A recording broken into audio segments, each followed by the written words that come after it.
Hello students. Final revision series 4J advance में हम binomial theorem का पार्ट 2 डिस्कस कर रहे हैं।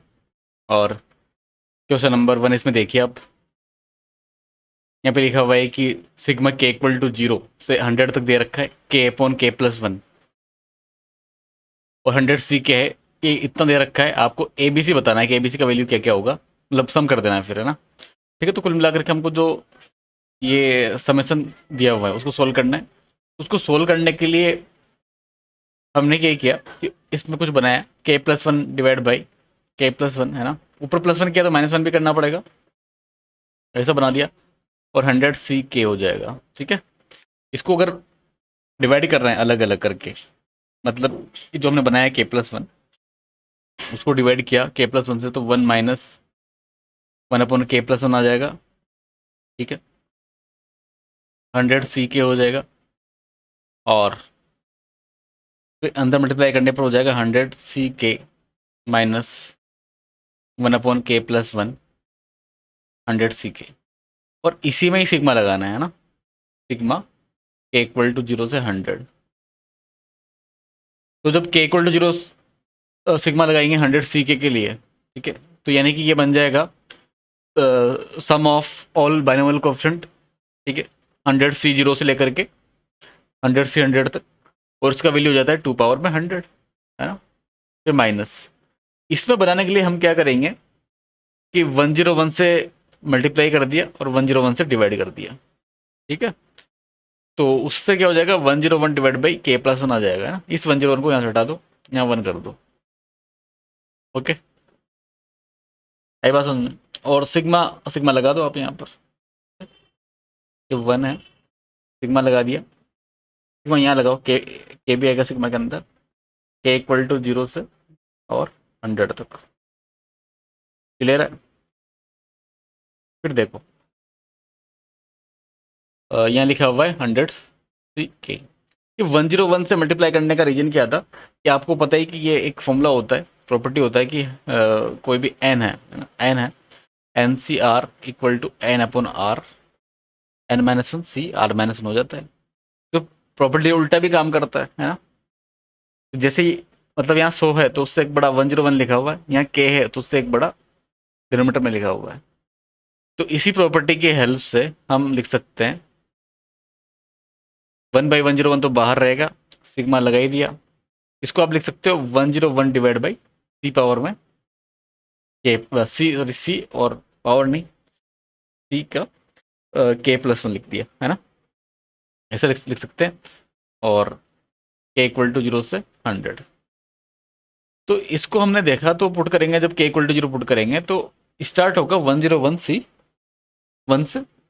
101 सी 0 नहीं आया, इसमें नहीं आया तो उसको ऐड करना पड़ेगा, क्योंकि तभी तो फॉर्मूला बनेगा वो। ठीक है, मतलब कि अगर आपने इसमें 101 सी 0 ऐड कर दिया तो 2 पावर में 101 हो जाएगा, बट जो ऐड किया था उसको हटाना भी पड़ेगा। क्या ऐड किया था, 101 सी 0, इसको ऐड किया था तो उसको हटा भी दिया हमने, है ना। बाकी तो 2 पावर में 101 बन गया। अब यहाँ पर 101 एलसीएम ले लिया, तो 101 इंटू 2 पावर में 100 माइनस 2 पावर में 101 और प्लस 1, है ना। इसका वैल्यू 1 हो जाता है, 100 101 सी 0, है ना, डिवाइड में 101 आ जाएगा। क्लियर है। यहाँ पर 2 पावर में 100 हमने कॉमन लिया, तो ये बचेगा 99 बच जाएगा। ठीक है, प्लस 1 और डिवाइड में 101।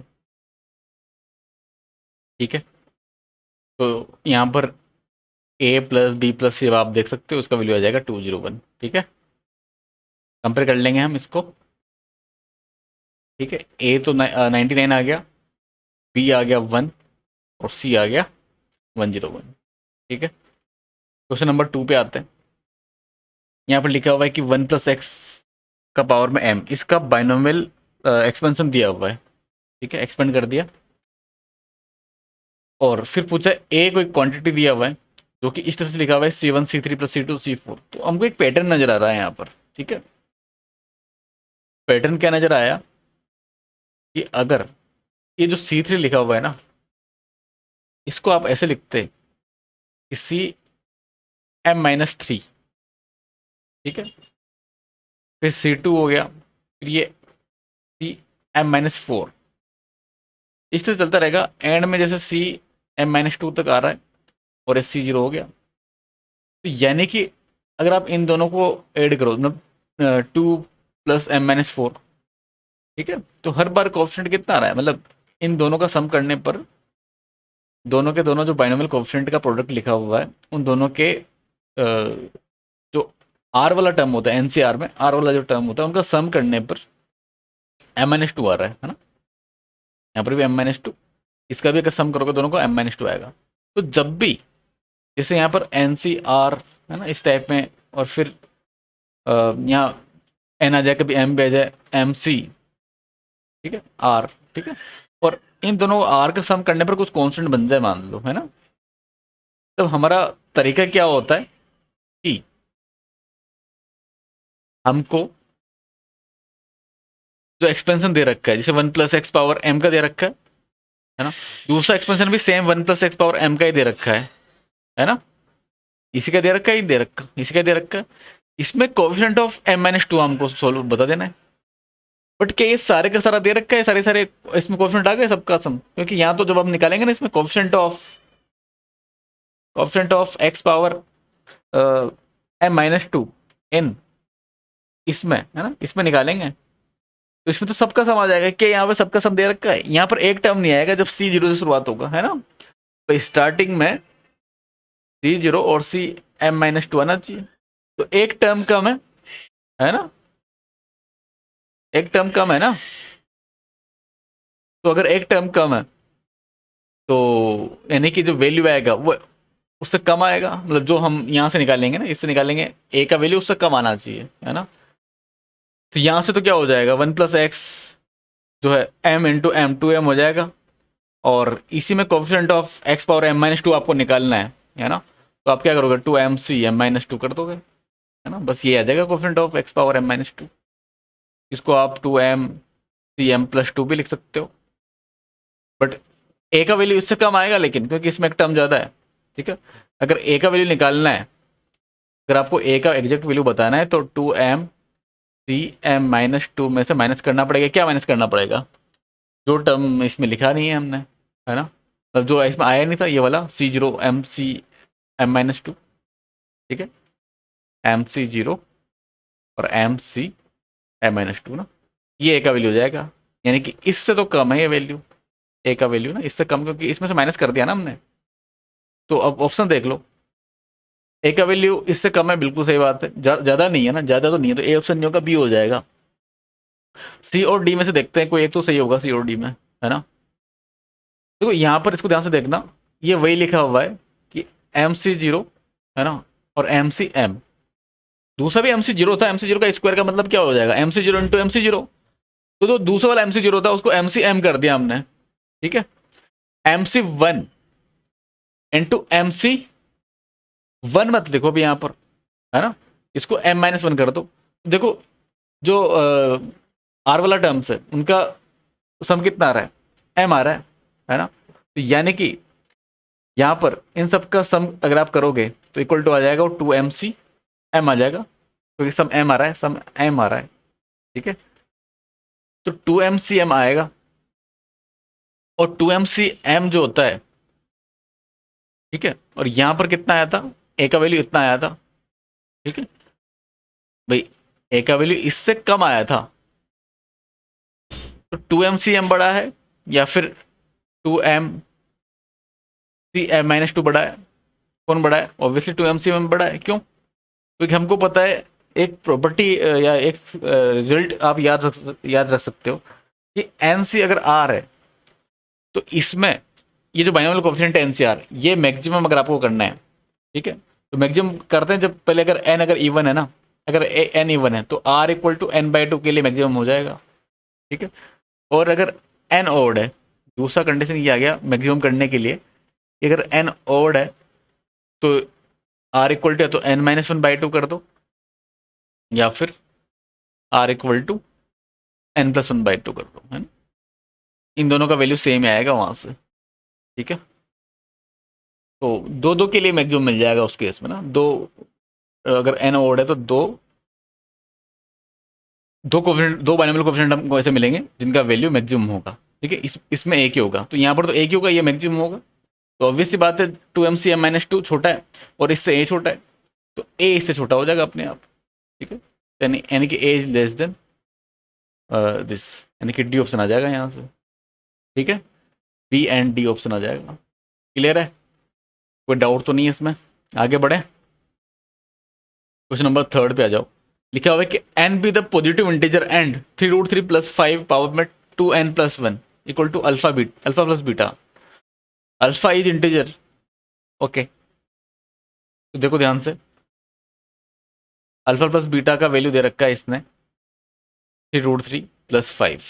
ठीक है, 3√3 बड़ा होता है किससे? 5 से, ये बात ध्यान में रखना। 2n+1 है ना, n है यहाँ पर। 3√3 बड़ा होता है 5 से। ओके, फिर हमने यहाँ पर एक अज्यूम किया, एक एफ, स्मॉल एफ, इसका वैल्यू ले लिया 3√3 - 5 से। 3√3 - 5 पावर में 2n+1 n है। अच्छा, 3√3 कितना बड़ा होता है? 5 से ज़्यादा बड़ा तो नहीं होता, क्योंकि √3 का वैल्यू 1.7 अगर आप लेते हो और 3 लेते हो यहाँ पर, तो अराउंड ये 5.1 आता है ना। तो यानी कि फ्रैक्शन में ही आएगा ना। ठीक है, अगर आप इसको 7.3 1.732 भी ले लोगे, तब भी इसका वैल्यू 5 मतलब 2 ऐसे आसपास ही आएगा। ठीक है, यानी कि यहाँ पर जैसे बीटा तो आपको गिवन था कि 0 से 1 के बीच में है, और सिमिलरली यहाँ पर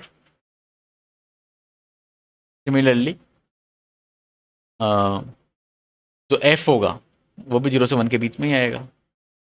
ठीक है, ओके, अब आगे बढ़ते हैं। हमको अल्फा के बारे में बताना है और बीटा के बारे में बताना है सब कुछ।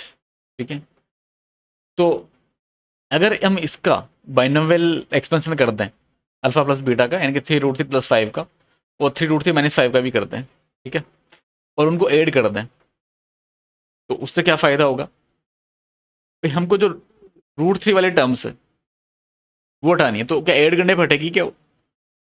मतलब कि जो इरेशनल टर्म्स आ रहे हैं उनको हटाना है, क्योंकि अल्फा को इवन लेके आना है ना, इंटीजर लेके आना है, इवन इंटीजर लेके आना है। ठीक है, मतलब इंटीजर टाइप का लेके आना है, तभी तो प्रूव होगा। तो यानी कि इरेशनल टर्म्स हटनी चाहिए, तो ऐड करने पर तो नहीं हटेगी वो, है ना, ऐड करने पर नहीं हटेगी। अब ये ऐसा कैसे पता लगा? क्योंकि जब हम इसका एक्सपेंशन करते हैं तो ऐसा होना चाहिए कि √3 के पावर में कुछ इवन टर्म्स आए, है ना, इवन पावर आए, मतलब √3 का, तभी तो रूट हटेगा। ठीक है, आ रही बात समझ में? तो मतलब कि ओड वालों को हटाना है ना।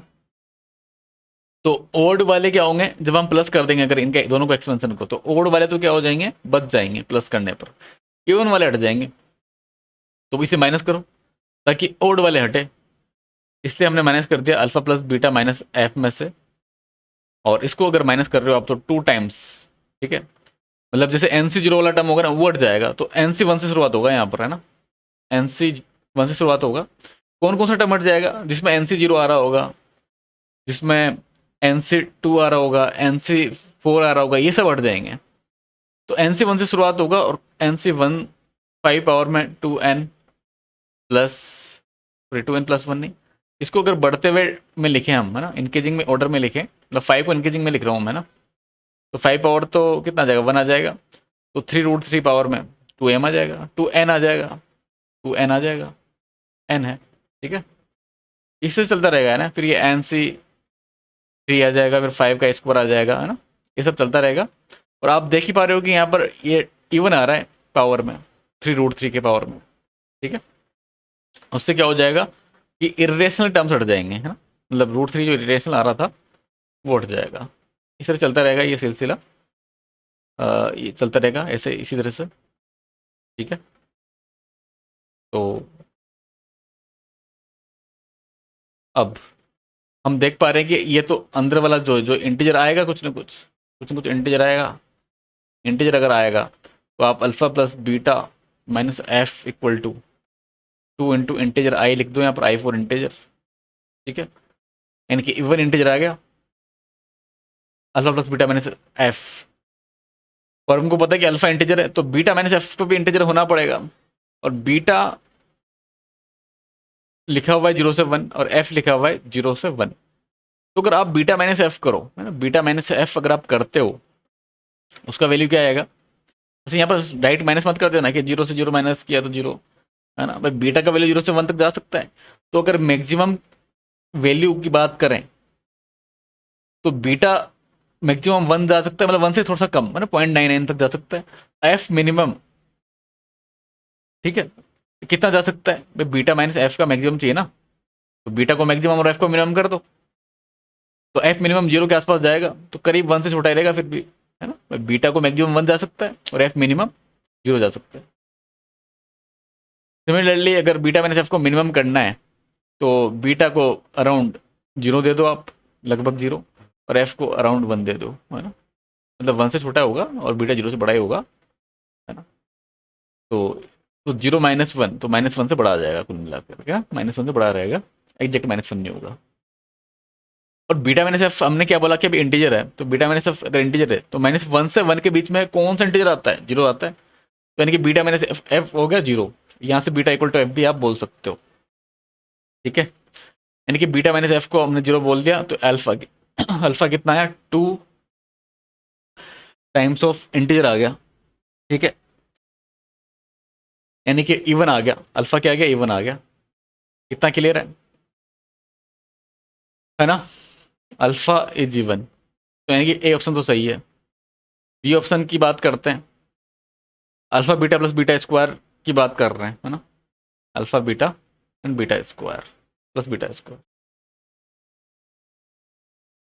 तो अगर इसमें से अगर आप बीटा कॉमन ले लो तो ये बन जाएगा अल्फा प्लस बीटा, ठीक है, बीटा हमने कॉमन ले लिया। अब देखो ध्यान से, वैल्यू रख देते हैं इनकी ना, तो अल्फा प्लस बीटा तो आपको दे रखा है क्वेश्चन में, 3√3 प्लस 5 पावर में 2n प्लस 1। बीटा का वैल्यू आपको अल्फा के बराबर, सॉरी, बीटा का वैल्यू एफ के बराबर मिल गया था, तो यानी कि 3√3 माइनस 5 पावर में 2n प्लस 1। ओके, तो 3√3 इंटू 3√3 कितना हो जाएगा? मतलब ए प्लस बी, ए माइनस बी का स्क्वायर लगा सकते हैं, जो कि 9 इंटू 3 यानी कि 27 माइनस 25, यानी कि 2 पावर में 2n प्लस 1। ये तो सही आया है ना, मतलब यही था, तो यानी कि बी ऑप्शन भी सही है। सी ऑप्शन में बोल रहा है कि अल्फा प्लस बीटा का स्क्वायर क्या डिविजिबल होगा 2 पावर 2n प्लस 1 से, ठीक है, तो इसको देख लेते हैं एक बार करके। डी ऑप्शन तो होगा नहीं, क्योंकि डी ऑप्शन में अल्फा ओड इंटीजर बोल रहा है, तो डी ऑप्शन तो नहीं हो सकता। ए भी सही है, सी को देख लेते हैं एक बार। अल्फा प्लस बीटा आपको पता ही था कि कितना आ रखा है, तो उसमें दिया गिवन है कि 3√3 प्लस 5। अल्फा प्लस बीटा का स्क्वायर की बात कर रहा था, तो इसका स्क्वायर कर दिया, होल पावर में 2n प्लस 1 तो है ही, ठीक है। तो भाई ये बताना है कि क्या ये 2n प्लस 1 से डिवाइड होगा कि नहीं होगा ना, सी ऑप्शन में ये बताना है क्या डिविजिबल है कि नहीं है। तो अगर इसका स्क्वायर कर लो आप 3√3 का, तो भाई इरेशनल वाला टर्म हटना चाहिए ना, भाई डिवाइड डिवाइड होना चाहिए 2 पावर 2n प्लस 1 से, तो 2 पावर 2n प्लस 1 एक तो फैक्टर आना चाहिए, और इरेशनल टर्म्स हटना जरूरी है ना भाई। अब हम ऐसा नहीं बोल सकते कि अगर 7√3 लिखा हुआ है, तो हम ऐसा नहीं बोल सकते कि ये जो नंबर है 7√3 ये 7 से डिविजिबल है ना, क्यों? क्योंकि 7 का मल्टीपल होना चाहिए वो, जैसे 7, 14, है ना, 21, ये आना चाहिए, ये 7 से डिविजिबल होते हैं, ठीक है।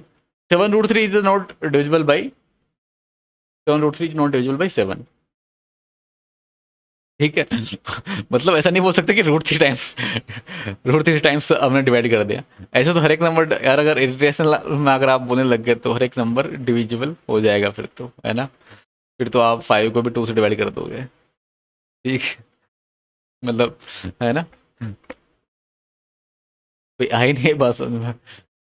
तो √3 को 7 से डिविजिबल नहीं माना जाएगा। सेम वे वही कंसेप्ट में यहाँ लगा रहा हूँ, है ना, कैसे?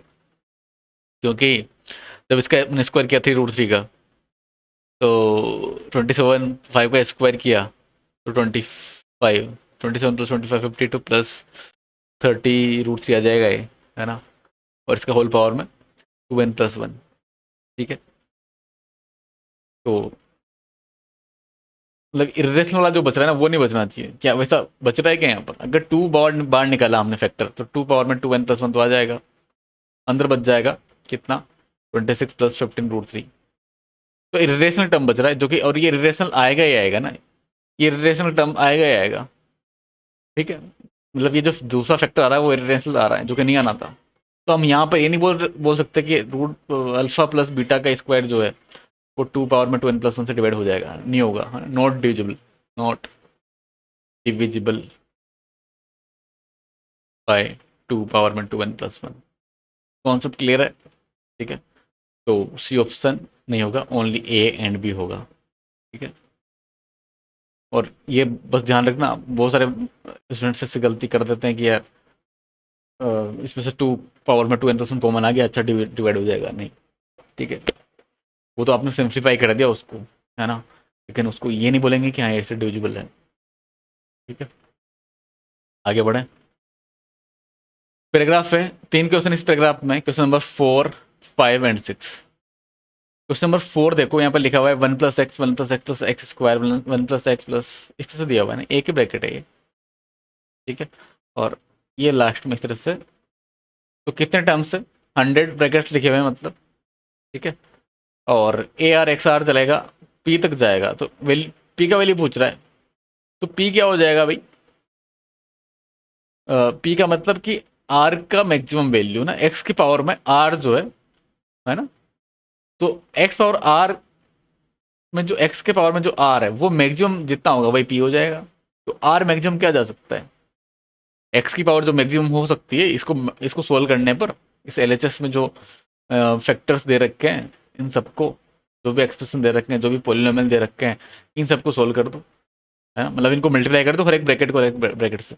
तो हमारा कॉमन सेंस ये कहता है कि भाई एक्स पावर मैक्सिमम करना है, तो जो भी एक्स के मैक्सिमम टर्म्स हर एक ब्रैकेट के, उनको मल्टीप्लाई कर दो। ठीक है, यानी कि एक्स पावर 1 है, फिर एक्स स्क्वायर से मल्टीप्लाई होने पर पावर ऐड हो जाएंगे ना, इनके एक्सपोनेंट ऐड हो जाएंगे, तो डॉट डॉट डॉट 100 तक आ जाएगा, यानी कि एक्स पावर में 5050 है ना। तो पी का वैल्यू मैक्सिमम 5050 तक जाएगा, बी ऑप्शन आ जाएगा। क्लियर है ये बात? ठीक है, तो फोर्थ में तो बी आएगा। फिर फिफ्थ में देखो, ये बोला कि sum of the coefficient of even power of x, even power of x, इसमें इवन पावर ऑफ एक्स जो भी आएंगी, मतलब कि सिग्मा आर इक्वल टू 0 से पी तक जब हम जाएंगे, पी का वैल्यू तो मिलेगा 5050 तक जब आप जाओगे, तो आर इक्वल टू 0 लिखोगे तो कॉन्स्टेंट टर्म आएगा, फिर R1 लिखा तो एक्स वाला टर्म आ जाएगा, फिर 2 रखेंगे तो एक्स स्क्वायर वाला टर्म भी आएगा, है ना। इस तरह से टर्म आते चले जाएंगे, आते चले जाएंगे। तो ये बोल रहे हैं कि उसमें ये बता दो कि sum of the coefficient of even powers, है ना। तो इवन पावर्स का कोफिशिएंट का सम करने के लिए हमको क्या करना है, एक्स इक्वल टू 1 पुट कर दो, और एक बार -1 पुट कर दो, और ऐड कर दो। ठीक है, बात समझ में आ रही है? तो अगर एक्स इक्वल टू 1 पुट किया, अच्छा इस सवाल में क्या क्या कर रखा है, ए नोट को भी इसने इवन पावर में ऐड, मतलब वो एज्यूम कर लिया कि एक्स पावर 0 है, बट वैसे तो होना नहीं चाहिए था ऐसा ना, बट उसने कर लिया, तो इसको भी आप इवन में मान के मैं सोल्व कर रहा हूँ। ठीक है, तो जब आप एक्स इक्वल टू 1 पुट करोगे ना, तो 1+1 आ जाएगा 2, 1+1+1 ये आ जाएगा 3, फिर 1+1+1 ये आ जाएगा 4। इस तरह से चलता रहेगा सिलसिला, और एंड में आ जाएगा 100, और इधर आ जाएगा। अच्छा, तो ये तो सिग्मा सिग्मा मत लगाओ ना, सिग्मा तो ओपन कर दिया ना, यहाँ पर सिग्मा मत लगाओ क्योंकि हमने इसको खोल दिया था। तो जब x इक्वल टू 1 रखा है, तो a0 plus a1 plus a2 है, ये सब कुछ आ जाएगा।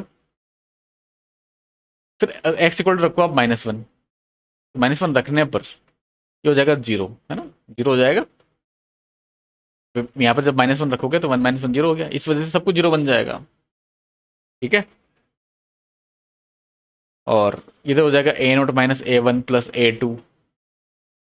ठीक है, इस तरह से चलेगा भाई। जब एक्स स्क्वायर में एक्स की जगह -1 रखा तो वो -1 का स्क्वायर 1 हो जाता है।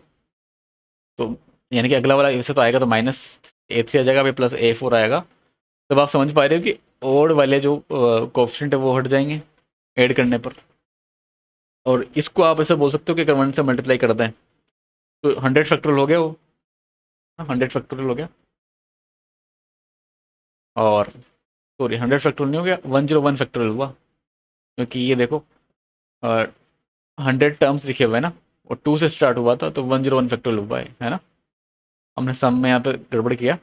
1 + 1 + 1 कितना, x⁻100 है ना। तो यहाँ पर एक से स्टार्ट हो रहा है तो 1 2 3 से ये तो 100 तो ये हो गया, फिर एक भी तो बचा हुआ है तो 101 हो जाएंगे। तो ये 101 है भाई यहाँ पर, है ना। तो ये 101 आएगा मल्टीप्लाई करते करते, तो 101 फैक्टोरियल हो जाएगा। इधर 2 टाइम्स ऑफ A0 + A2, इस तरह से चलेगा, है ना। और इन्हीं का हमको सम चाहिए, A0 + A2 + A4। ठीक है, इन्हीं कोफिशिएंट का सम हो जाएगा 101 फैक्टोरियल डिवाइड बाई 2, ये हो जाएगा। ठीक है, तो देखते हैं ऑप्शन कौन सा आ रहा है। सी ऑप्शन मैच हो जाएगा। फिर ये बोल रहा है कि value of A50 divide by A5000। ठीक है, इसका रेशियो बताना है। ठीक है, तो इसमें ध्यान से देखना है यहाँ पर। जब आप इसको एक्सपेंड करते जाओगे ऐसे ना, तो एंड में लास्ट वाला जो टर्म आएगा, है ना, यहाँ पर लास्ट वाला जो टर्म आएगा उसका कोफिशिएंट आ जाएगा A5050 और x पावर में 5050। ठीक है,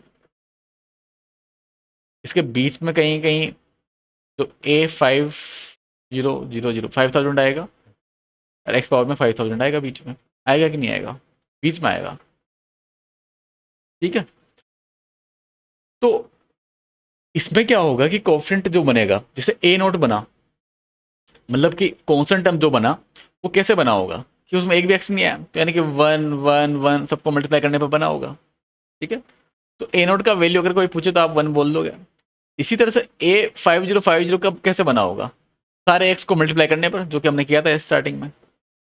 सारे एक्स को मल्टीप्लाई कर दिया, मतलब सारे एक्स को, मतलब गलत बोल रहा हूँ मैं, सारे एक्स को नहीं, सारे एक्स के मैक्सिमम पावर्स को मल्टीप्लाई किया, है ना। और सबका कोफिशिएंट तो 1 है ही सही, इसलिए A5050 भी कितना आ जाएगा, 1 आ जाएगा, है ना। तो आप समझ रहे हो कि A0 = A5050, जो कि 1 आ गया, है, इक्वल आ रहा है। तो इसी तरीके से A1 = A5049 आ जाएगा, है ना।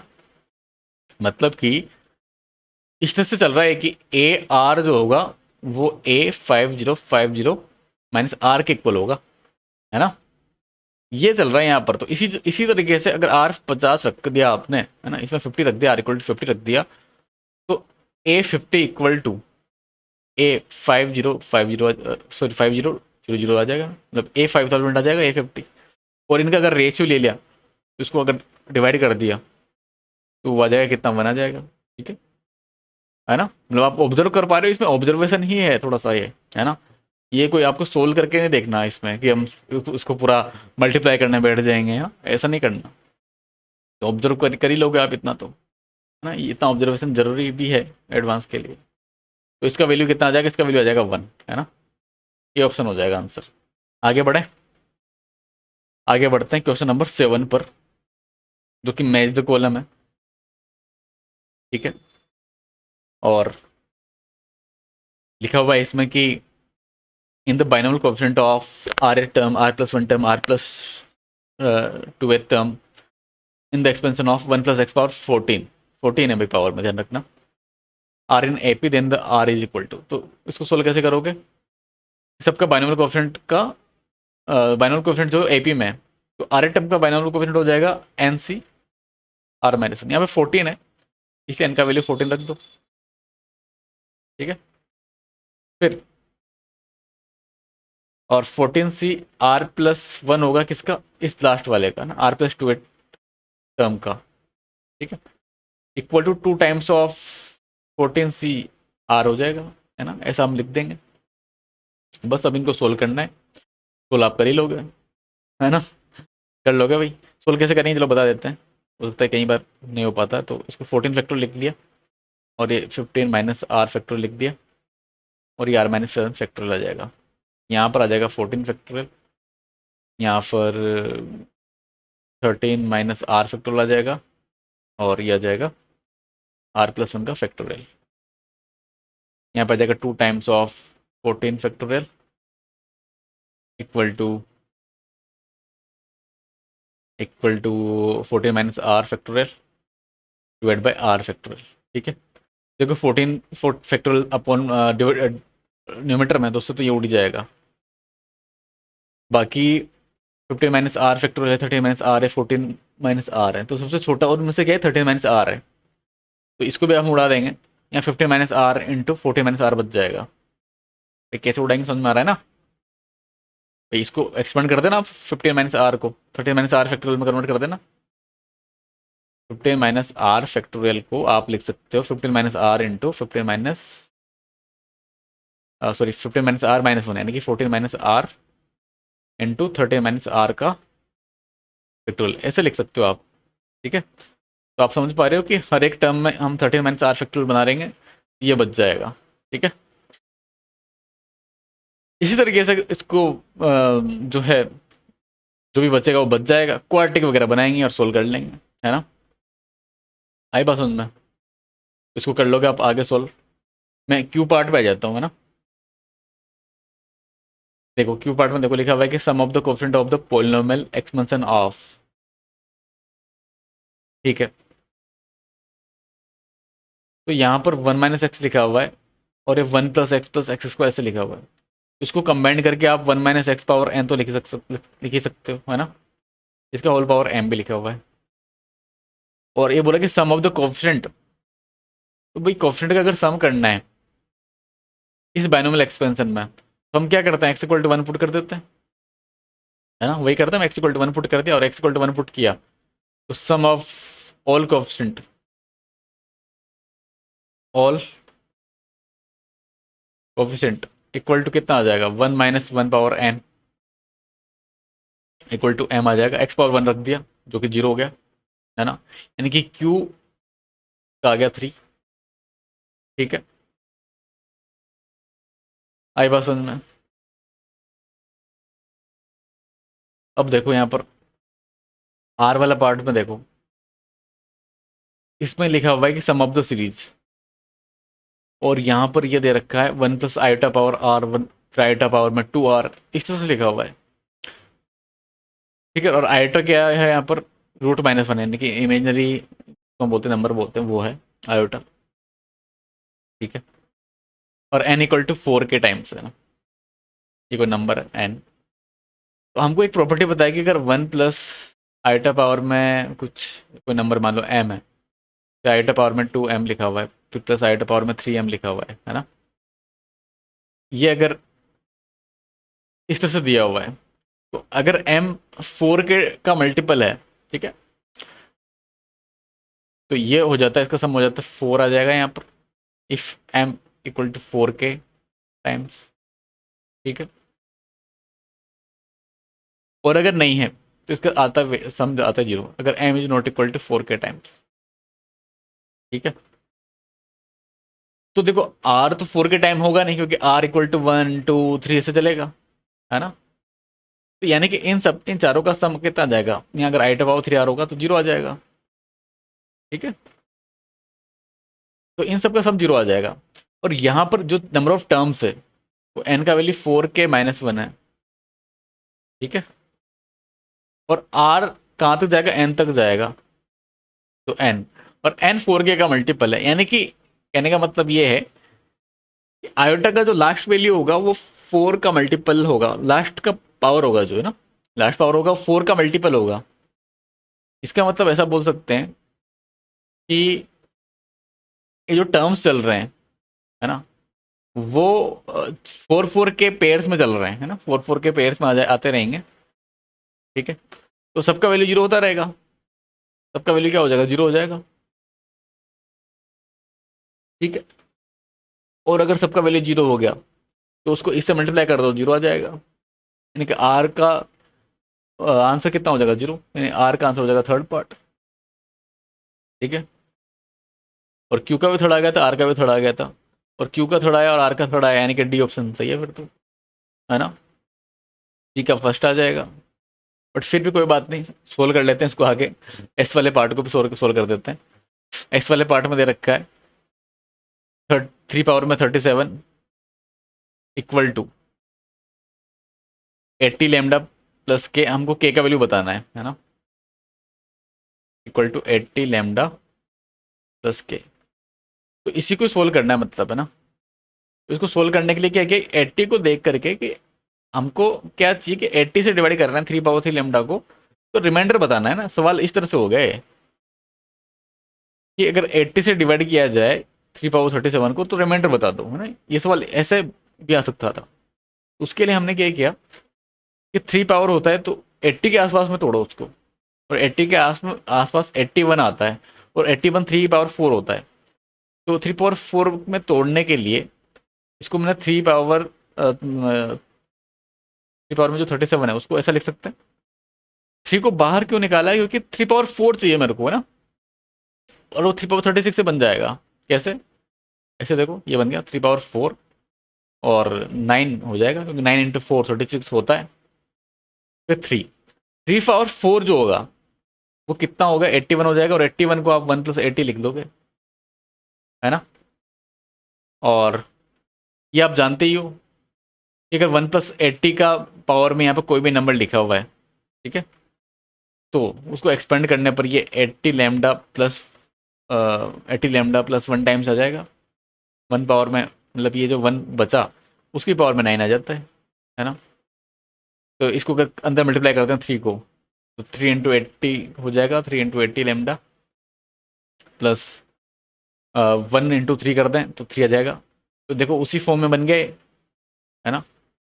यहाँ पर जो के बचा, जो रिमाइंडर बचा वो 3 आ गया, इनकी के 3 आएगा। तो के का वैल्यू 3, अब 3 किस ऑप्शन में दे रखा है, 3 दे रहा है फोर्थ ऑप्शन में, तो फोर्थ ऑप्शन में यानी कि यहाँ पर आ रहा है डी वाले पार्ट में, तो डी आंसर ऑप्शन आ जाएगा हमारा। ठीक है, मतलब सबको मैच करना था। तो इस तरीके से इस क्वेश्चन को सोल्व करेंगे भाई। ठीक है, आई होप कि आपको समझ में आया होगा अच्छे से। क्वेश्चन नंबर 8 पे आ जाओ। 8 और फिर question number 9 will be last. ठीक है, 2 मैच 2 कॉलम और है। 8 पे देखो क्या लिखा हुआ है कि number of distinct terms in the expansion of this, अलग अलग टर्म्स कितने होंगे। अच्छा, इस क्वेश्चन को सोल्व करने से पहले ना, मैच द कॉलम वाई और इस तरह से कोड्स के फॉर्म में दे रखे हैं ना आपको, तो आप जो है पहले ऑप्शन देख लेना, मतलब कोड को देख लेना। तो देखो क्यू पार्ट को तो सोल्व करने की जरूरत नहीं है, क्यू तो 1 हो गया होगा। वैसे जेड वंस वाले इतना तो लगता नहीं कि मतलब आईआईटी वाले इस तरह से कोड बना के देंगे कि आपको सोल्व ही ना करना पड़े। तो देखो यहाँ पर क्यू का 1 आ जाएगा, है ना, यानी कि क्यू को 1 से मैच हो जाएगा, फर्स्ट लिस्ट सेकंड में फर्स्ट से मैच हो जाएगा। ठीक है, अगर क्यू 1 हो गया तो आर ऑब्वियसली, देखो आप यहाँ पर ध्यान से देखो, क्यू तो 1 है ही सही, तो आर को 4 होना पड़ेगा। ठीक है, और एस को क्या होना पड़ेगा, क्यू 1 है ना, तो एस को 2 होना पड़ेगा। अब बचा क्या, पी, तो पी 3 आ जाएगा। ठीक है, यानी कि ए ऑप्शन आ गया फिर तो इसका, सॉरी ए नहीं आया, क्यू 1 है ना, आर 4 है, एस 2 है, पी 3 है, तो यानी कि सी ऑप्शन आ गया। ठीक है, तो बिना सोल्व किए हमने सी ऑप्शन मार्क कर दिया देखो। बट आईआईटी में नहीं आएगा इस टाइप में, हमको सोल्व करना ही पड़ेगा, इसलिए मैं सोल्व करके बता देता हूँ। फिर भी आप ऑप्शन को देखना है, हो सकता है कि कई बार क्या होता है कि ऑब्जेक्टिव अप्रोच लग जाती है इस टाइप में कि आपको सारे पार्ट ना सोल्व करना पड़े ना, किसी एक या दो पार्ट सोल्व करने से काम बन जाए ना। मैथ द कॉलम में ये काम जरूर करना, ध्यान रखना, ऑब्जेक्टिव अप्रोच जरूर लगाना वहाँ पर। बाकी नहीं तो सोल्व तो मैं करके बताऊंगा ये आपको ना, सब्जेक्टिव अप्रोच तो हमको फिर तो कोई ऑप्शन नहीं है, मतलब अगर ऑब्जेक्टिव से काम नहीं चल रहा है तो सब्जेक्टिव हम लगाएंगे, बट मैथ द कॉलम में ये जरूर ध्यान रखना आप। ठीक है, देखो लिखा हुआ है कि number of distinct terms in the expansion of x plus y minus z. ठीक है, अच्छा ये अप्रोच जो है ना, इसी टाइप का जब कोड आएगा ना तभी लगाना है ना। बहुत बार क्या होता है किसी जैसे पी का भी सेकंड आ गया तो क्यू का भी सेकंड आ जाता है ना, वो अलग टाइप वाले सवाल होते हैं, उसमें उसमें ये अप्रोच नहीं लग सकती फिर, हाँ, क्योंकि उसमें किसी एक पार्ट के सेम सिमिलर भी मैच हो जाते हैं, है ना। कोड में तो क्या दिख जाता है कि हाँ इसका ऐसे ये आ रहा है, इसका ये आ रहा है, बाकी जिसमें दिखता नहीं है तो फिर उसमें फिर नहीं कर सकते हम ऐसे। तो देखो वहाँ तो भी सब्जेक्टिव अप्रोच लगेगा, तो उसके लिए सोल्व करना पड़ेगा, तो सोल्व करते हैं। Number of distinct terms in the expansion of x plus y minus z power 16। तो एक्स वाई जेड तीनों के तीनों डिस्टिंक्ट नंबर्स है, मतलब कोई रिलेशन नहीं है। मतलब रिलेशन मतलब जैसे, मतलब ऐसे आ जाता कभी कि x plus x square minus x cube, मतलब इस तरह से अगर टर्म्स आ जाते तब फिर क्या कंबाइंड हो जाते हैं टर्म्स बहुत बार, है ना। तो इनको अलग तरीके से सोल्व करते हैं तब कुछ अलग हो जाता। बट यहाँ पर तो आप क्या कर लोगे, दिस इज द मल्टीनोमियल, तो उसको कैसे सोल्व करते हैं, उसको बेगर्स मेथड से सोल्व कर देते हैं हम। कि बेगर्स मेथड क्या होता है कि यहाँ पर एक्स वाई जेड तीन भिखारी हैं, तीन बेगर्स है, ठीक है, ठीक है। और उनको आपको 16 कॉइन्स है ना, 16 कॉइन्स जो है आपको देने हैं, ठीक है, ओके। 16 कॉइन्स देने हैं आपको, डिस्ट्रीब्यूट करना है। तो किस तरह से डिस्ट्रीब्यूट करोगे, मतलब क्या होता है कि अगर मान लो कि इस तरह से x1 x2 dot dot dot x r अगर है, जनरलाइज कर देता हूँ, यहाँ पर n अगर लिखा हुआ है, तो किसी को भी मिल रहा है कॉइन, इसको जीरो भी मिल रहा है तब भी चलने दो ना, ठीक है। तो अगर किसको जीरो भी मिल सकता है उस वाले केस में आंसर आता है n plus r minus one C r minus one, ये आंसर आ जाता है, ठीक है। बट अगर ऐसा कंडीशन उसमें लगा दी है ना, ये तो केस वन है जिसमें किसी को कुछ भी ना मिला, इसमें बोले कि एटलीस्ट वन तो देना ही है, हर at least one coin will be distributed to each. तो कम से कम हर एक बेगर को एक कॉइन तो मिलना ही चाहिए। उस केस में आंसर आ जाता है n minus one C r minus one, है ना, उसमें थोड़ा कम आता है, ठीक है, ध्यान रखना है। तो यहाँ पर तो फर्स्ट वाला लग जाएगा क्योंकि एक्स पावर जीरो भी दे दो आप, है ना, फिर सारे के सारे 16 पावर आप वाई के पावर में डाल दो, तो एक्स और जेड जो है जीरो जीरो दे दो पावर में, मल्टीनोमियल में ऐसा कर सकते हैं। तो उसमें नंबर ऑफ टर्म्स क्या हो जाएंगे, नंबर ऑफ डिस्टिंक्ट टर्म हो जाएंगे 16, और यहाँ पर वेरिएबल तीन है, तो 16 plus r minus one C r minus one यानी कि 2, तो आंसर आ जाएगा 18 सी टू। और 18 सी टू कितना होता है, 153 होता है, थर्ड ऑप्शन आ जाएगा, यानी कि पी थर्ड से मैच करेगा। फिर इसमें बोल रहा है कि क्यू पार्ट में number of distinct terms in power of x, इसमें भी टर्म्स की बात कर रहा है। तो देखो टर्म्स कितने होंगे, तो ऑब्वियसली इसमें 7 टर्म होंगे, है ना, मतलब टोटल टर्म्स की बात कर रहा हूँ, वो तो 7 हो जाएंगे। अब उनमें से कुछ टर्म्स कैंसिल होंगे, ठीक है, मतलब ये इस तरह से लिखा हुआ है कि a प्लस बी का पावर में 6 plus a minus B power में 6, है ना। तो जब आप इनको एक्सपेंड करोगे, ठीक है, तो जो एन सी वन वाला टर्म आएगा, यानी कि इवन टर्म जिनको हम बोलते हैं, जिसमें बाइनोमियल कोएफिशिएंट एन से वन आएगा, एन से थ्री आएगा, वो वाले टर्म्स हट जाएंगे। तो यानी कि term one plus term three, फिर टर्म फाइव, टर्म सेवन, है ना, सात ही टर्म होते हैं। तो जो इवन टर्म्स है वो हट गए, और टर्म्स की बात करो, टर्म्स इवन वाले हट गए, ओड वाले बच गए। बाइनोमियल कोएफिशिएंट की अगर बात करें तो जो एन सी वन वाला है वो हटा है, एन सी जीरो वाला है, टर्म वन में का जो कोएफिशिएंट आएगा बाइनोमियल कोएफिशिएंट वो एन सी जीरो वाला आएगा, ठीक है। तो हमको उससे मतलब नहीं है, हमको तो इतने से मतलब है कि 4 टर्म हो जाएंगे, है ना। तो 4 टर्म आ जाएंगे डिस्टिंग, और डिस्टिंग टर्म्स आएंगे यहाँ पर, है ना, तो ऐसे आ जाएंगे, ठीक है। और अगर पूछता है इसमें कि पावर्स क्या क्या आएंगे एक्स में, तो उसको भी आप बता सकते थे। वैसे इसमें अभी क्या करना है, इसको आगे आगे आगे सोल्व कर लेना है, क्योंकि यार यहाँ पर ना एक्स की पावर पूछ रहे हो। तो अगर टर्म वन की बात करेंगे ना तो 2 टाइम्स तो हो ही जाएगा, टर्म वन आ जाएगा एन सी जीरो, और एक्स पावर में आ जाएगा 6, है ना, एक्स पावर में 6 आ जाएगा, बाकी वाले में जीरो हो जाएगा। फिर एन सी टू आएगा, एक्स पावर में 4 आ जाएगा, और रूट एक्स माइनस वन का स्क्वायर कर दोगे, है ना, उसका क्योंकि 2 कर देंगे, root x square minus one का स्क्वायर कर दिया, तो यहाँ पर एक्स स्क्वायर माइनस वन बचेगा, फिर प्लस एन सी फोर में एक्स में तो क्या हो जाएगा, कम हो जाएगा, है ना, 6 माइनस 4 कर दो पावर में तो 2 आ जाएगा, और root x square minus one का पावर में 4 है ना, जो ये है ना उसको कर देंगे, तो एक्स स्क्वायर माइनस वन का यहाँ पे आ जाएगा स्क्वायर, फिर लास्ट में आएगा एन सी 6, एन क्यों लिख रहा हूँ मैं, 6 लिखना है ना मेरे को, तो हाँ, तो 6 से 6 आ जाएगा, और एक्स में तो पावर 0 आ जाएगा, but x square minus one में 3 आ जाएगा, ठीक है।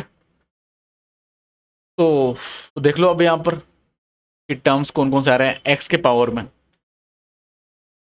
तो देखो उसको देखने पर हम्म, एक तो एक्स स्क्वायर वाला भी दिख जाएगा, है ना, एक्स स्क्वायर कहाँ कहाँ पर दिखेगा, एक तो इसमें दिख जाएगा कि एक्स स्क्वायर को जब यहाँ 1 से मल्टीप्लाई करोगे तब, ठीक है, और एक यहाँ एक्स स्क्वायर यहाँ से निकलेगा, एक्स फोर एक तो यहाँ से मिल जाएगा, जब ये एक्स फोर इससे मल्टीप्लाई होगा तब, तो एक्स फोर भी मिलेगा, मतलब एक्स स्क्वायर वाला भी मिलेगा, एक्स फोर वाला भी मिलेगा, कॉन्स्टेंट टर्म मिलेगा क्या यहाँ पर, कॉन्स्टेंट टर्म भी मिल जाएगा, लेकिन वो एक्स के पावर वाला पूछ रहा था कि एक्स के पावर में कितने डिस्टिंक्ट टर्म है, पावर ऑफ एक्स का पूछ रहा था, तो दो मिल गए, फिर क्या एक्स सिक्स भी मिलेगा, एक्स सिक्स भी मिल जाएगा,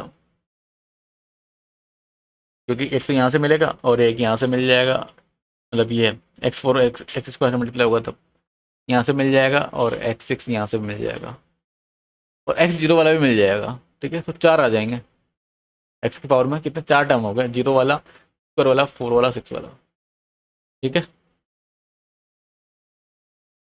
फिर आर में बात करते हैं, ठीक है, बोला कि sum of the numerical coefficient, तो न्यूमेरिकल कोफिशिएंट मतलब कि ऑल कोफिशिएंट की बात कर रहा है वो, बाइनोमियल की बात नहीं कर रहा, ऑल की बात कर रहा है, ऑल में सब आ जाते हैं, और उसमें क्या करोगे आप, x equal y equal to सबकी जगह वन कर देते हैं, है ना, ये हमारा कॉन्सेप्ट यही होता है कि जब भी सम ऑफ ऑल कोफिशिएंट पूछा जाए तो x equal to y equal to one कर दो, है ना, मल्टीनोमियल में या बाइनोमियल में, ठीक है, तो वैसा करने से ये 2 पावर में 12 आ जाएगा, यानी कि इसका आर आ जाएगा पार्ट, ठीक है।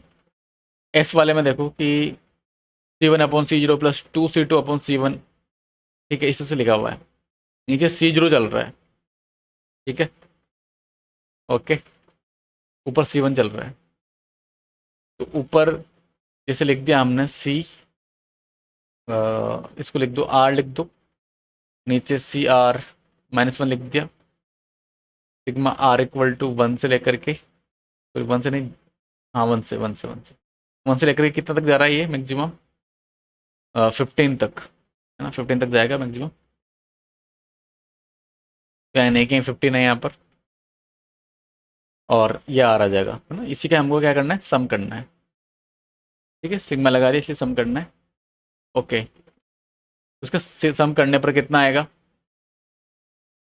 तो सोल्व करने के लिए क्या क्या कर सकते हो, सिग्मा आर इक्वल टू 1 से 15, प्रॉपर्टी लगा दो, प्रॉपर्टी आपको पता है किसकी, n C r upon n C r minus one का, इसका प्रॉपर्टी होता है कि n minus r plus one upon r हो जाता है, एन और आर में अगर चेंज होता है तो उसके अकॉर्डिंग हम चेंज कर लेते हैं, ध्यान ये रखना है कि यहाँ डिफरेंस जो आर और आर माइनस वन है, डिफरेंस वन का ही होना चाहिए, ठीक है, ये ध्यान रखना बस यहाँ पर,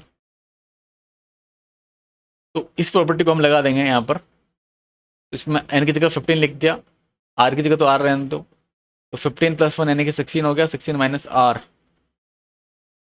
अपॉन आर आ जाएगा, ठीक है, ये आर से ये आर चला गया, अब देखो ओनली सिग्मा किस पे लगेगा, 16 पे लगेगा, तो 16 को इंटू 15 टाइम्स, है ना, आर इक्वल टू 1 से 15 तक जाएंगे, फिर माइनस आर पे सिग्मा लगा दिया, तो 15 इंटू 15 प्लस वन यानी कि 16 डिवाइड बाई 2, ठीक है, यानी कि ये आ जाएगा 16 इंटू 15 डिवाइड बाई 2 आ जाएगा इसको सोल्व करने पर, यानी कि 8 इंटू 15 यानी कि 120 है सेकेंड ऑप्शन, ठीक है, तो यानी कि लास्ट वाला मैच हो जाएगा सेकेंड से, ठीक है, इस तरह से हमने सारे सवाल सोल्व कर दिए इसके, लास्ट 9th पार्ट इसमें देखो, मतलब 9, क्वेश्चन नंबर 9 ये लास्ट है। इसमें भी पहले ऑप्शन देख लो, कोड देख लो आपकी क्या क्या दिया हुआ है ना। और कोड में देखा तो क्यू, एस का तो थर्ड आएगा है ना, यानी कि एस को सोल्व करने की जरूरत नहीं है। एस थर्ड से मैच हो जाएगा, और क्यू सेकंड से होगा। आर, आर जो है क्यू सेकंड और वन में से हो सकता है, आर वन और टू में से हो सकता है। ठीक है, यानी कि पी कंफर्म हो गया कि पी फोर्थ में से होगा, पी फोर होगा, है ना। और अगर पी फोर होगा तो क्यू वन आ जाएगा और आर टू आ जाएगा, तो इसमें भी सी ऑप्शन आ गया। ठीक है, तो यहाँ पे बिना सोल्व किए हमने ऑप्शन मार्क कर दिया। ठीक है, सोल्व ही नहीं करना पड़ा क्वेश्चन। ठीक है, तो लगता नहीं है कि आईआईटी वाले मतलब इस टाइप से ऑप्शन बना के देंगे, है ना, कि सोल्व ही ना करना पड़े, यहाँ पे दे दिया। बट क्योंकि ठीक है, ये तो प्रैक्टिस के लिए हम तो पूरा प्रैक्टिस करेंगे। बट अगर आप एग्जाम में जब जाओगे तो अगर इस टाइप का मैच द कॉलम आया है तो कोड में आप पहले ये देख लेना, ऑब्जेक्टिव अप्रोच लगा देना वहाँ पर, ऑब्जेक्टिव मेथड लगा देना।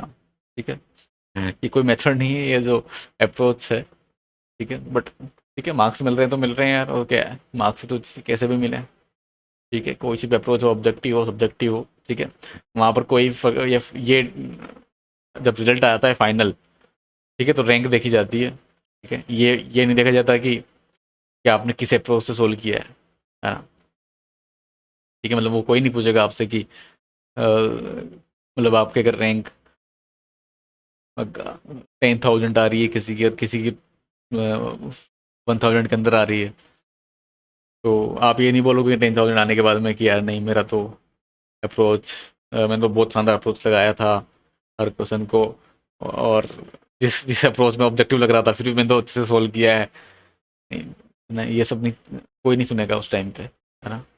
और यही सच्चाई भी है कि फाइनल जब रिजल्ट आता है ना, तो ये कोई नहीं सुनता होता कि आपने कौन सा अप्रोच लगाया है। आपका रिजल्ट देख लेते हैं लोग, वहीं से जज कर लेते हैं, है ना। वैसे तो होना नहीं चाहिए सब चीज़ें, सब बच्चे बहुत मेहनत करते हैं, बट फिर भी क्या, ये सच्चाई यही इस समाज की। ठीक है ना।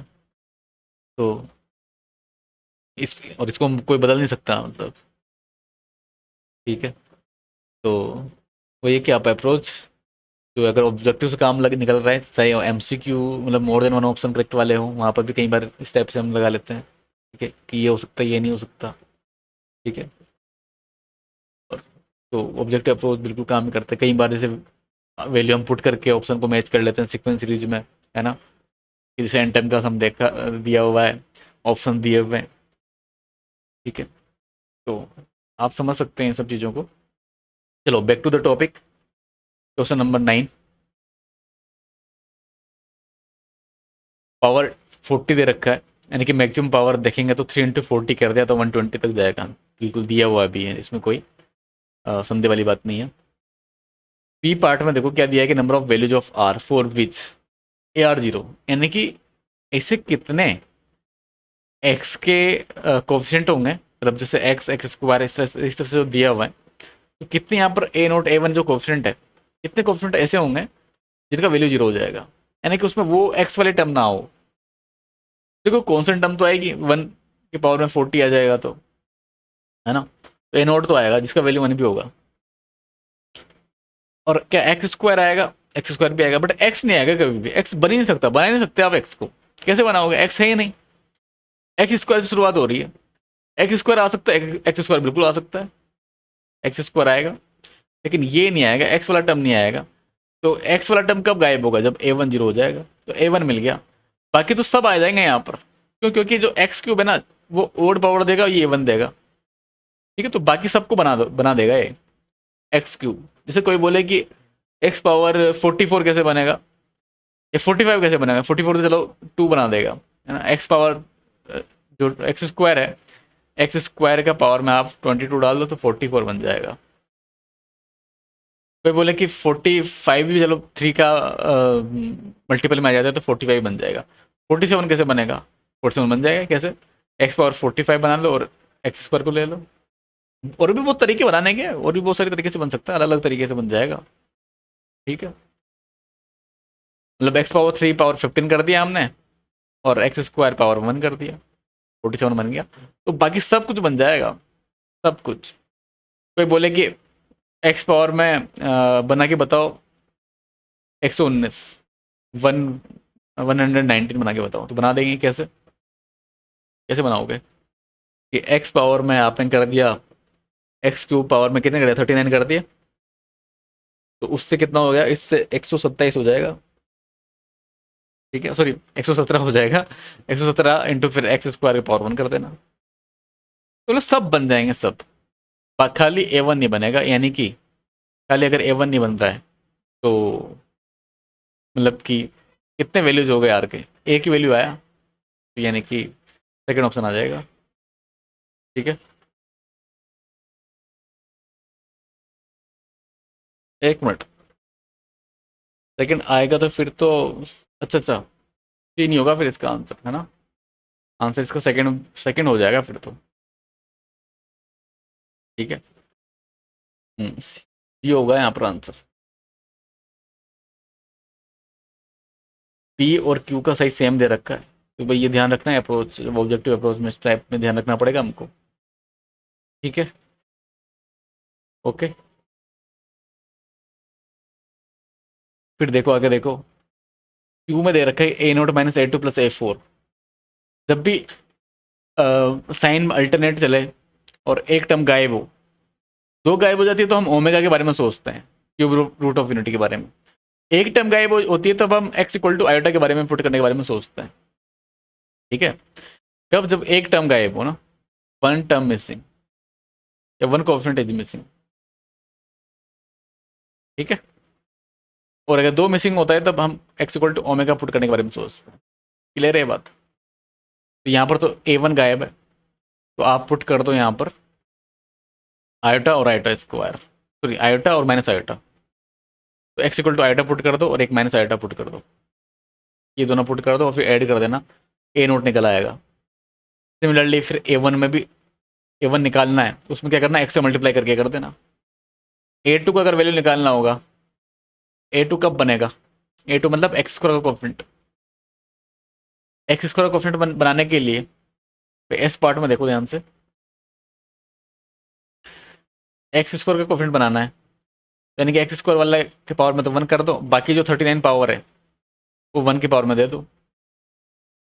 यानी कि जो एक्स क्यूब है उसको पावर कितना मिला, उसको कुछ भी ना मिला, तो बाइनोमियल इसमें मल्टीनोमियल लगा दिया हमने, तो 40 फैक्टोरियल आ जाता है। एक्स स्क्वायर के पावर में 1 है तो यानी 1 फैक्टोरियल, बाकी 39 फैक्टोरियल आ जाएगा। यानी कि इसका आंसर कितना आ जाएगा, 40 into 39 factorial divide by 39 factorial, यानी कि इक्वल टू 40 आ जाएगा ये। और 40 A2 का वैल्यू आ जाएगा 40, और डिवाइड बाई कितना, 20 बोल रखा है उसने, A2/20, तो इसका आंसर आ जाएगा 2, यानी कि थर्ड पार्ट, थर्ड थर्ड वाला आ जाएगा, है ना? ओके, क्यू और आर को सोल्व करके बता देता हूँ मैं। ठीक है, तो क्यू और आर में यहाँ पे ध्यान से देखो, पुट कर दो आप x equal to iota cube के लिए, तो एक्स इक्वल टू अगर आयोटा पुट कर रहे हैं तो 1 + iota square plus iota cube का पावर 40 इक्वल टू, और यहाँ पे हो जाएगा A0 + A1 iota, A2 iota square जो कि -1 होता है, तो -A2 आ जाएगा। फिर आयोटा क्यूब जो कि माइनस आयोटा होता है, इसलिए -A3 आयोटा, A4 जो कि 1 होता है, फिर प्लस A5 आयोटा, मतलब इससे चलता रहेगा, आप समझ गए बात को ना। और एक्स इक्वल टू अगर माइनस आयोटा पुट किया, माइनस आयोटा, तो 1 प्लस माइनस आयोटा स्क्वायर, तो आयोटा स्क्वायर के बराबर ही होगा, और माइनस आ जाएगा यहाँ पर आयोटा का क्यूब। ठीक है, 40 इक्वल टू, ये A0 आ जाएगा -A1 आयोटा, और यहाँ पे तो कोई फर्क नहीं पड़ेगा, यहाँ पे प्लस आ जाएगा। ठीक है, +A4 -A5 आयोटा, इससे चलता रहेगा मतलब, है ना? इनको आप कर दो आप ऐड, तो दोनों को जब ऐड किया तब देखो आईटा स्क्वायर होता है -1, तो ये तो 0 हो गया। आईटा क्यूब बचा, और आईटा क्यूब का पावर 40। ठीक है भाई, आईटा क्यूब जो भी होगा पावर 40 करने पर तो 4 का मल्टीपल आ गया, जो कि 1 होता है, यानी कि इसका वैल्यू हो गया 1। ठीक है,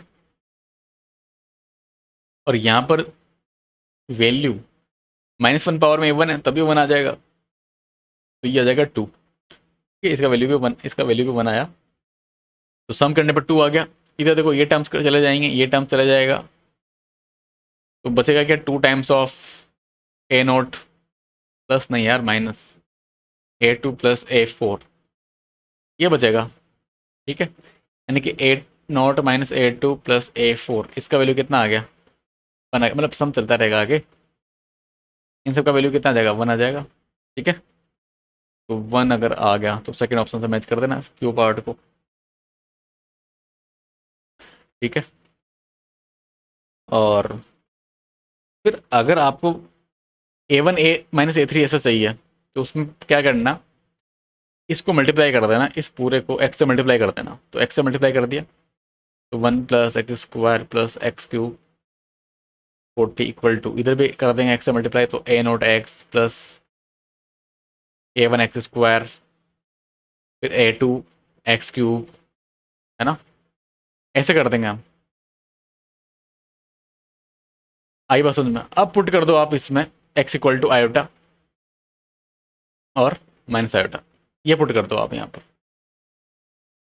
ठीक है, ठीक है, और फिर ऐड कर देना, तो वहाँ से काम बन जाएगा। ठीक है, तो वहाँ से इसका वैल्यू आ जाएगा 0, आ जाएगा 0, है ना, वैल्यू में 0 आ जाएगा। ओके, तो इस लेक्चर में इतना ही। आई होप कि काफ़ी इन्फॉर्मेटिव आपको लगा होगा, काफ़ी यूज़फुल लगा होगा। तो ठीक है, इस लेक्चर में इतना ही बहुत है, काफ़ी सारे अपने सवाल डिस्कस किए, मिलते हैं नेक्स्ट लेक्चर में। ठीक है।